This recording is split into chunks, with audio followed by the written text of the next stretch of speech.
Good afternoon, Packers fans. Aaron Negler here with your Packers Daily Chat, coming to you live on the Cheesehead TV social channels. It is Friday. Whew, baby. Need a Friday. Need a weekend. Hope you're all gearing up for something fun this weekend. I'm going to see Dune 2 with Olive tomorrow.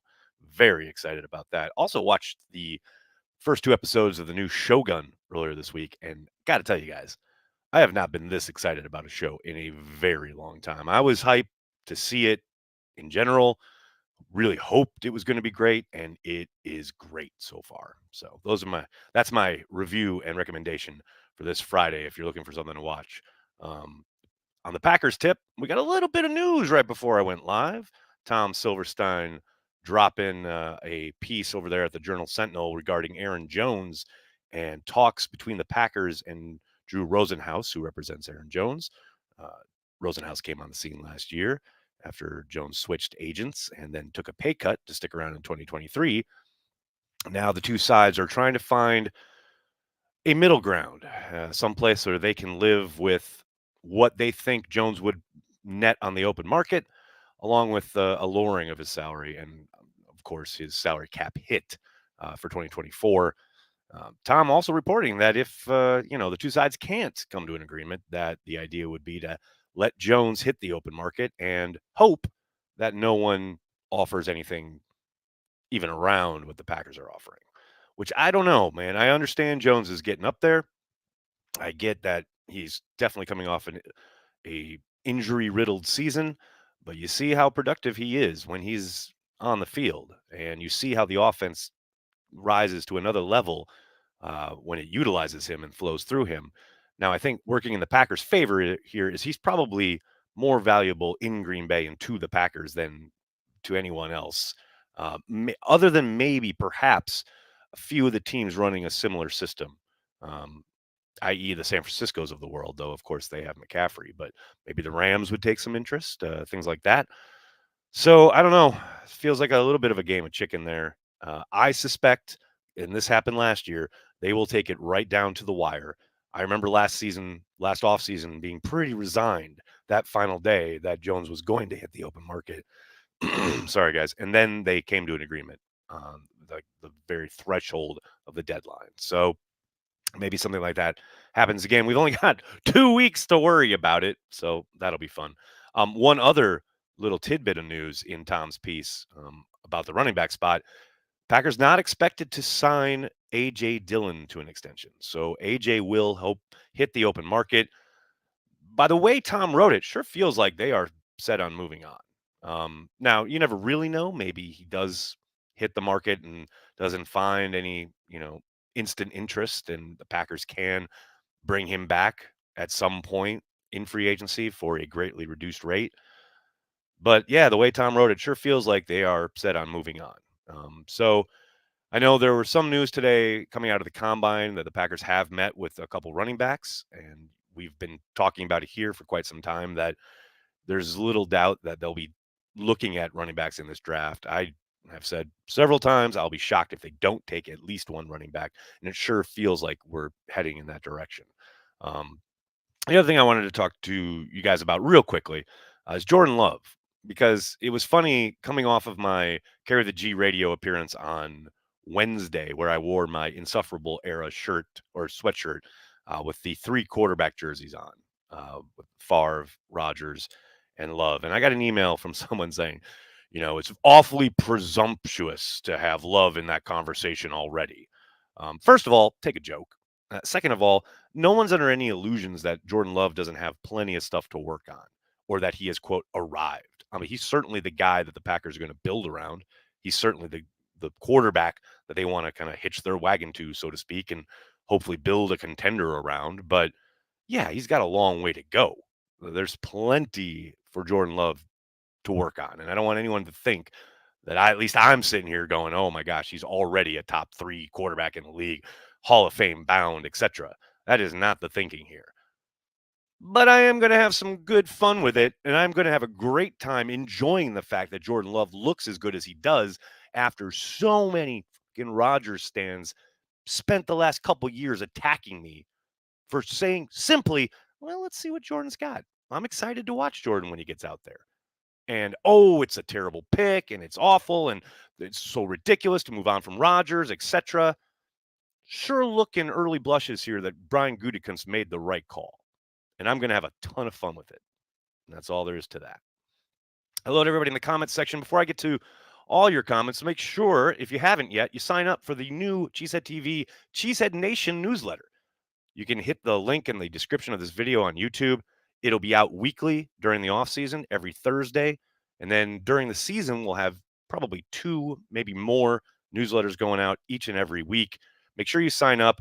You'll have plenty of content, plenty of stuff that you can dig into, so to speak, not just from the website, but from all of our social, from our YouTube page, all of our content efforts, and you'll probably start getting some exclusive stuff once the season starts. I'm going to be blogging a little bit more on the newsletter about what I hear, things behind the scenes, things of that nature. So hop on board now. It's going to be a lot of fun.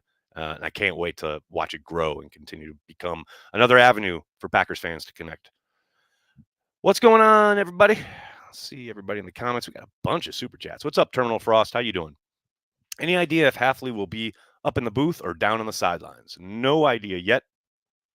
I'm going to suspect on the sidelines, but that's just a guess. She said, Joey, what's going on, man? Elijah Jones and Melton, y'all are Packers. Both had very good days. Max Melton, holy Toledo. I mean, the 40 time, most of the testing today, that's a guy I could see on the Packers' radar to join his brother there in Green Bay. That would be a lot of fun. Jeezy Baby, what's going on, man? We just need pick a running back from Buffalo in the 6th round. Super Bowl confirmed. Yeah, got to go the James Starks route, right? I think that's a plan right there. Michael C, how you doing, man? Aside from the most well-known plays, what is one play in Packers history you would change? Mo Williams opening TD in the 04 playoffs comes to mind. Whew, baby, that's a good one. Probably Rodgers hitting Greg Jennings when he's screaming wide open against the Cardinals in overtime. And then the game ends on that rather than a missed call on the face mask that Rodgers fumbles and they lose. That play haunts me. That was a tough one. Lambo Leo, what's going on, man? I think Jones is such an important piece, especially with this young team, even if he isn't on the field. Plus, I just bought some more Jones memorabilia. I think we got to the root of this issue for you there, Joe or Leo, at the last sentence there. I suspect that's what's going on there. Corey Krenz, thanks for being a Care of the G Club member. Random Packer, Gabe Wilkinson. Excellent pull. There we go. Nags, I want to do a shout out to Dennis. My family and I are praying for you and your family. Shouting out to Dennis. Saw somebody on Facebook had tagged me, and I retweeted yesterday's comments. Yeah, if you can, give Dennis a shout. Throw up a prayer. We're pulling for you, Dennis. Frank Zombo. That's a good one, Soder. I like that. Robert says, I just watched Andy's breakdown on safety market. It's got me hyped. The potential to bring in talent. Yeah, there are a number of guys out there who are set to hit the market that I think, will definitely be on the Packers' radar. You never really know that first blush of free agency, especially with as much, free agency or as much cap space as some of these teams have. I mean, the Patriots, as of some moves they made today, have $100 million in cap space. It's going to be real tough to swim in those waters for the Packers. And that's why I keep saying these high-end guys, the guys at the top of these free agency lists, hopefully the Packers get a shot, but some of these other teams are going to be able to swing, a pretty big sword when it comes to trying to land the free agent talent. Joey, what's up, man? Mine would be a replay review that Rice fumbled. If only replay was around. I mean, the NFL in general should thank Packers fans each and every year for making sure that, replay came back into existence. Oh, I'm getting texts from Packers people here. Oh, look, live on the air. Look at this. We all know they're. That's good stuff. Jared Aberdaris, that's a good one. My friend says, just joined in. Bo Melton's brother looking real good. I just talked about it. Had himself a real good day. Really good day. And certainly somebody I would expect will be on the Packers' radar in April. Aaron, do draft prospects have any say once they have been drafted? Like, what happens if they are drafted by their least favorite team? I mean, most, I'd say 99% of them have zero say and zero recourse other than to say, okay, I'm sitting out the season, which no one ever would. Other than, back in the day, Eli Manning pulled that kind of power move and John Elway did something similar. But unless you're top echelon going to go number one, then you don't have much power to do anything like that. And look, it, I know, I think it was Dominic Foxworth is catching some heat or maybe some praise, depending on what your point of view is regarding, you know, saying that the draft is un-American and things of that nature, how the NFL system is set up. And he's right, but it is collectively bargained. And if you're a player, you enter into the union and you get drafted. Well, you got to go play wherever you get drafted. Part of the gig. Jonathan, not so random Packer. Aaron Jones, we need him. That's good. What's your least favorite part of the DIC? Ooh, I don't know. I'm gonna have to think on that. Maybe I can do a power ranking of the worst parts of the draft industrial complex. Maybe that feels like a video for a couple weeks into the draft process. It's a good question. I don't want to be flippant about it and have Tyler clip it and make it, a short. And then all of a sudden I think about two other things I should have thought of in the moment, right? It's a good question. And I promise I will follow up. Hendrick always kicked us out of trouble. That's a good point. I wish Ron would have noticed that when he let him walk in free agency. Am I warming up to the DIC? I've softened my angst around the draft industrial complex only because I did come to a realization, I want to say 3, 4 years ago, where it was, very much okay. People are going to obviously the space just keeps growing, but the people are mostly, not always, but mostly having fun with it and sharing information. And yes, there's some good natured back and forth and blah blah blah. But man, there does come a point where it's just a lot of people sniffing their own farts, and that's where I kind of just tune out, eyes glaze over, and I'm like, but a lot of navel gazing, right? And the problem, of course, is now the combine comes along. We're all very excited, and these prospects start working out, and you start to get their measurables, right? And now you're marrying that to the tape, and that's all great.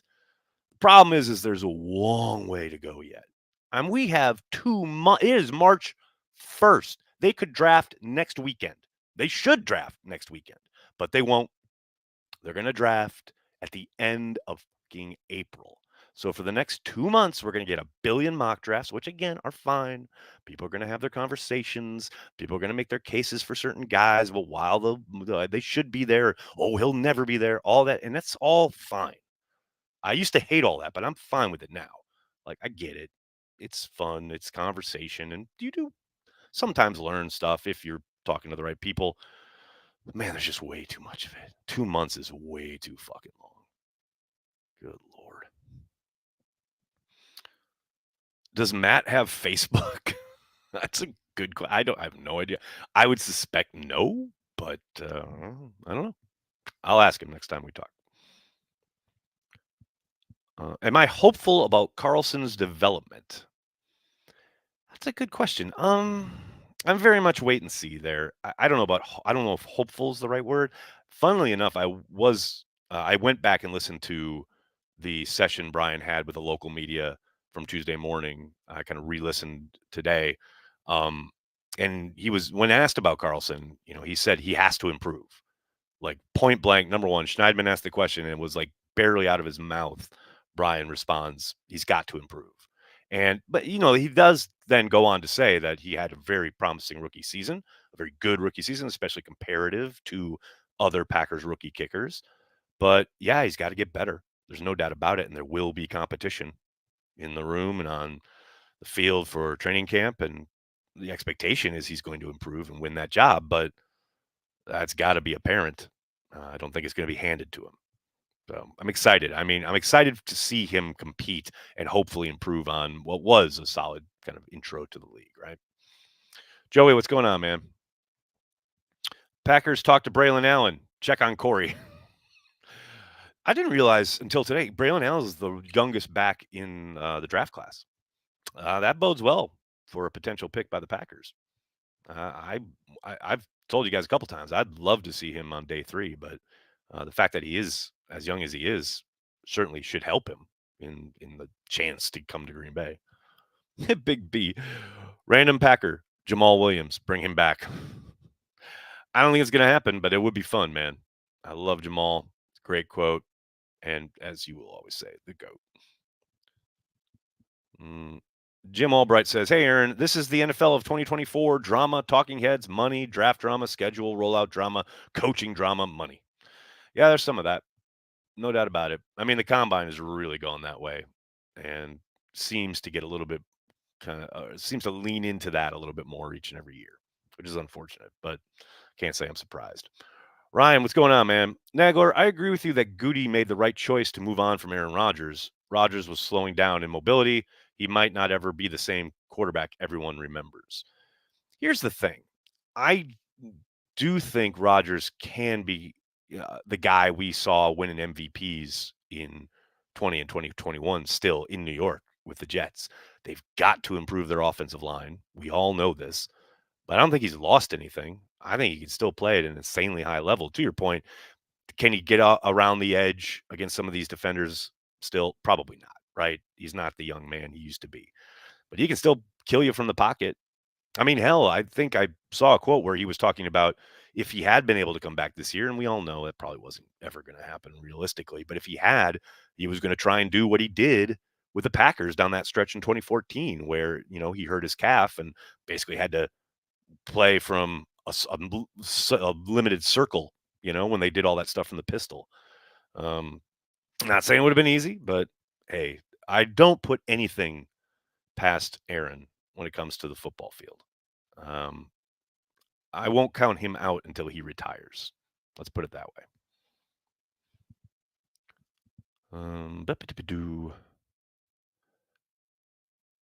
Nags, where will the Packers look for a long snapper? Seems like this one position we are kind of bad at. Thoughts? We need one.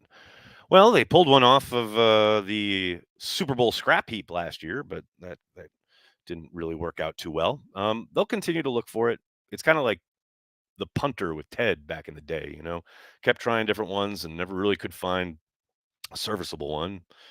But it doesn't mean you stop looking. But as far as where they'll find it, probably in undrafted free agency would be my guess. But we shall see. I certainly don't think they should be using draft capital on it. Let's put it that way.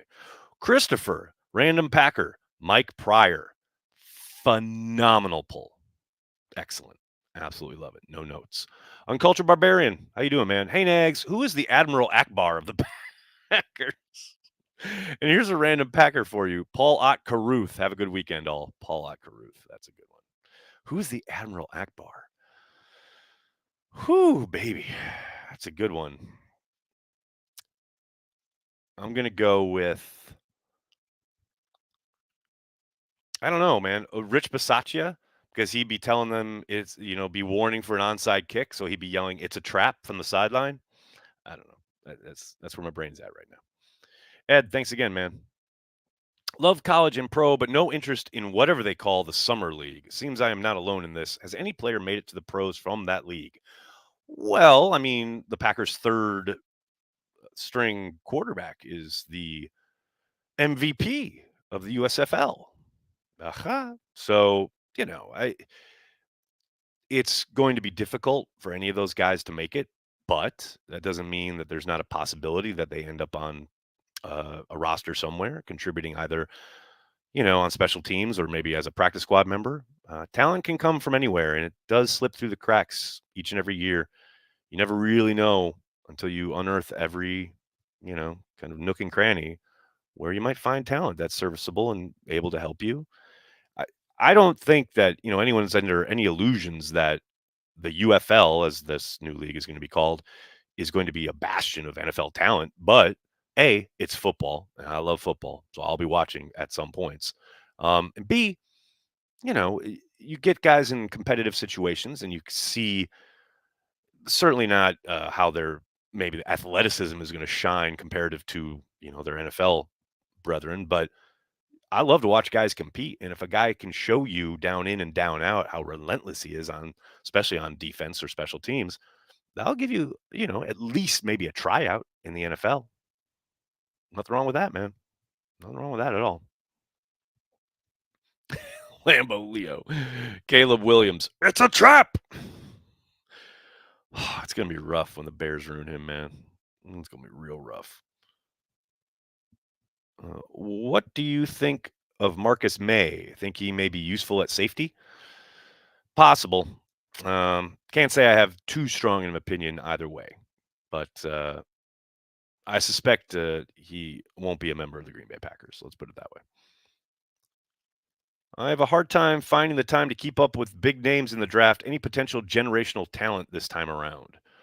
Generational talent? Well, I think most of those will be most likely gone by the time the Packers are on the clock. But um, there's some really intriguing prospects that have worked out these last couple days. I love Byron Murphy from Texas. Oh my God, that kid is absurd. Sadly, with his testing yesterday, I feel pretty confident that he's going to go way before the Packers are on the clock, which is unfortunate. Um, but yeah, there's a few, but the generational, like once in a lifetime type players, can't say I've seen too many so far, other than maybe like Williams and Marvin Harrison Jr. You'll hear his name a lot, but they're going to be gone top 5, right? So no use thinking about that. Tommy Maddox saved his career thanks to the original XFL. Absolutely correct. Hell, we all remember Kurt Warner was playing in the Arena League. And look, those are outliers. I know those are big kind of exceptions, right? It's just about doing the work, putting it in, putting it on tape, and you never know. You never know. What round do you think we go inside backer?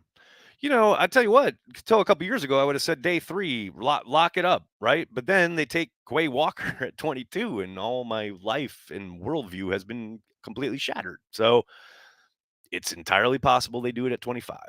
And I certainly wouldn't make that selection, but they might. I suspect probably round 3 on, probably round 4, if I'm being like, if I have to put a pin in it, so to speak. That would be my guess. But you never know. You never really know. Where's the best pizza spot in Queens? Oh, controversy. Well, the spot I go with the girls every week is phenomenal. I'll give them a shout out. Portobello here in Astoria. They have brick oven. The pizza is phenomenal. I mean, so fucking good. But there are obviously a ton of great pizza spots in Queens. There's one out by MetLife that is just unbelievable. There's one in right by City that's just phenomenal. Can't remember the name right now, but I go every time. We usually grab a slice there when we go see a game. But yeah, Portobello is the one I love. It's my regular, and they're like I said, the brick oven, old school. Oh, so good. Uncultured Barbarian, what's up, man? Here's another one. Who is the Lou Brown of the Packers staff? Great role by James Gammon. Oh, that's got to be Tom Clements, right? I mean, I think that's just too perfect. You got to do that. Nags, the running back out of Missouri looks good. Thoughts? Probably a later pick. He's a pass catcher as well. It's a good question for Joey, who's down in Indianapolis as we speak, covering those Mizzou players. Gonna have to give him a shout. See what he thinks. Do the workers at Portobello know your order right away when they see you walk in on Friday? Yes. There's one guy who literally just brings our drink order as soon as he sees us walk in the building. Yeah. Yes, they absolutely do. Nags, with mock drafts, podcasters galore, DIC, is the concept of sleeper draft pick all but gone? I don't think so, because a lot of the coverage, I'd say the majority of the coverage, really concentrates on the first 2 days of prospects, right? Now you'll get the odd, like, oh, here are some sleepers I'm thinking of. But for every like 5 or 6 or 10 that someone might name, there are like 20 or 30 other possibilities. Man, maybe someone else will name those, right? It's hard. It's real hard to keep track of, you know, what, 400 or so draft eligible players. I'll never ever forget one of the most amazing kind of feats in that regard in my entire career covering football. The first year, I think it was 2013 with Bleacher Report, when we did a live draft show where we streamed all 256 picks, right? And Matt Miller, I was the host, and Matt Miller was the analyst, and he broke down every selection. And there was one player out of the entire draft that he didn't know. It was like a tight end from some small school. But like there are people who do that kind of deep dive into so many of these prospects, but they're few and far between. I think for the most part, unless you are employed by a team and a professional scout, a lot of people are creating content around it. So you're concentrating on rounds 1 through 3, a lot of the same names for good reason. They're going to be talented players and probably going to make something of themselves in the league. Um, but yeah, I think there's still certainly sleepers out there, you know. Now, I don't think it's going to be rare you're going to discover a guy, quote unquote, that a lot of the hardcore draft guys, like I was just talking about with Matt, haven't heard of him. That's going to be very few and far between. But as far as the general public, yeah, that's still out there. That's still in play. No question about it. All right, everybody, I got to get going. I cannot thank you enough for hanging out, talking Packers each and every day, Monday through Friday, right here on the Cheesehead TV social channels. Please do me a monster favor. Hit like on the video, subscribe to the channel, and then tell your friends and tell your family. Cheesehead TV, we are devoted to Green Bay Packers fans worldwide. Thanks a lot, everybody. Have a great weekend. Go Pack Go.